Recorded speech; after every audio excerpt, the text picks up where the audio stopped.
I just hate losing. I hate losing in anything. That is how a sportsman is made up. But the most important thing for me, I don't want to walk out and say, maybe I could have done this. I don't want any maybes. I don't want any what ifs.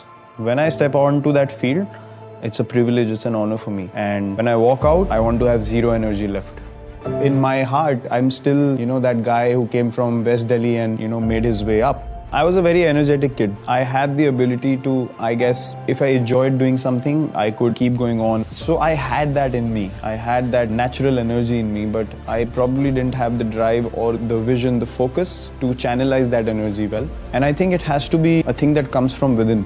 It can't be taught to you, it can't be explained from the outside. So I thought, okay, I love batting, I'm working hard at cricket, but how can I improve? How can I get better? What can I add to my game? And then the whole fitness thing struck me and it came to me, and actually I'm grateful for the fact that the game also moved. So luckily that thing came to me itself, that you need to get your act right if you want to be a successful international cricketer. It's not easy. I mean, if you ask me, do I get affected by failure? Yes, I do. Everyone does. So it's difficult to process failure at such a big stage. I totally believe in the fact that what's meant to be for you will happen.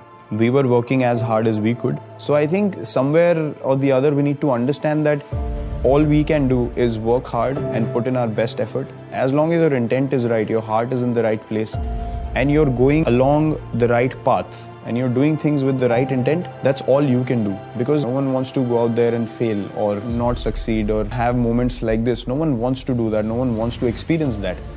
But success and failure is a part of everything that we do in life. Whether it's sport, whether it's in daily life, whether you lose someone close to you, whether it's a problem in your job, anything. It is the truth of life. And you need to be able to accept both with grace. That's the thing that I've learned. You can't go gung-ho when you succeed. You can't say, oh, I'm the king of the world, or, we are invincible now. And when you fail, you can't beat yourself down so much that you can't get up again. So I think you need to feel the hurt. You need to feel, where could I have done things differently?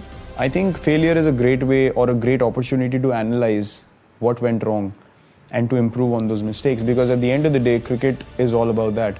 When you make a mistake while batting, you want to improve it the next time you walk out to play. Or if you play a false shot and you haven't gotten out, you want to improve it the next ball. And similarly for bowlers and fielders, you make a mistake, you feel really bad about it, but then you catch one and then you feel like, okay, I've corrected my mistake. And I think life is all about that. It's about making mistakes on a regular basis, but having the courage and the acceptance and the clarity to say, okay, I have made a mistake. I'm not going to be egoistic about it. I'm going to lay it down, understand what happened, improve on it, and walk forward.